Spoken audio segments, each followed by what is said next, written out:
ئەو کاتە گوتمان ئەو پەرلەمانە سەر پێ ناکەوێ.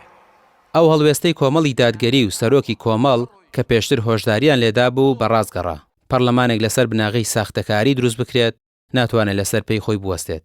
زیاتر لە ساڵێک و 6 مانگە دەرگای پەرلەمان داخراوە و کەس ئاوڕێ لێ ناداتەوە. ئەوەش سەلمێنەری ئەو ڕاستیەیە کە ئەو بناغە لەرزۆکەی بۆی داڕێژرا بوو شەرعێتی دامەزراوەکەی لەناو برد.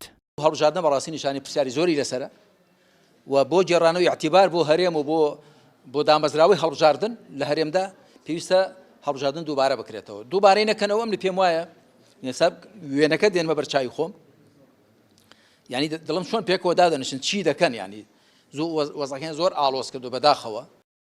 ئێستا هەڵوێستی کۆمەڵی دادگەری ڕوونە و بە پێویستی دەزانێت هەڵبژاردن دووبارە بکرێتەوە بە شێوەیە کە بێگەرد و دوور لە دەسوەردان بێت لە ژێر سایی یاسایەکی تۆکمەدا بە جۆرێک کە ڕێگەی گزی و ساختەکاری بە هەموو شێوەیەک دابخات و ڕێز لە ئیرادەی ڕاستەقینەی دەنگدەران بگرێت.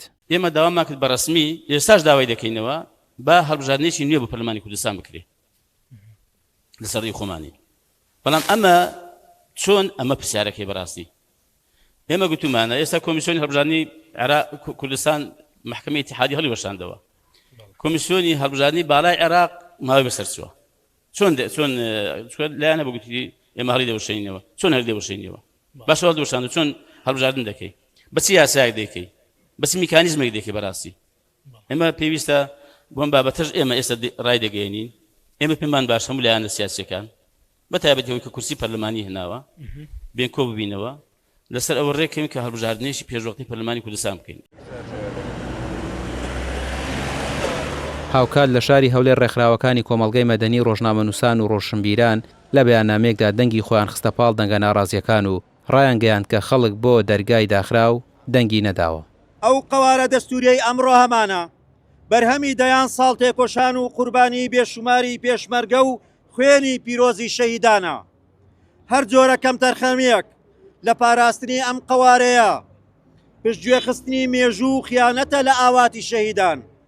پێویستە بەرژەوەندیە باڵاکانی نیشتیمان بخرێنە سەروی هەموو ململانەیەکی حیزبی و بەردەستکی ناوچەیی. سندوقەکانی دەنگدان تاکە ڕێگەی مەدەنی و دیموکراسین بۆ گۆڕانکاری. پەکخستن و بێڕۆڵکردنی پەرلەمان واتە بێبایەخکردنی دەنجی ئەو هاوڵاتیانەی بە ئومێدەوە چوونەتە سەر سندوقەکان. دەبێت ئیرادەی گەل لە ڕێگەی دامەزراوە فەرمیەکانەوە ڕەنگ بداتەوە. ئەوەی لە هەرێمی کوردستان دەبیندرێت کارکردنی دامەزراوە یاسایەکانە لەسەر بنەمای میزاجی حیزبی کە تیایدا پێشێلکردنی یاسا و نەبوونی سەروەری یاسا بۆتە کارێکی ئاسان و ئاسایی. ئەمەش دامەزراوە باڵەکانی هەرێمی بە تەواوی کردوتە دامەزراوەیەکی بێ ئەرزش کە هەر کات ویستیان دەرگاکەی دادەخەن و هەر کاتێکیش بە پێویست زاندرا دەرگاکەی دەکەنەوە و کارای دەکەن. ڕامیار عوسمان کەناڵی پێیان سلێمانی.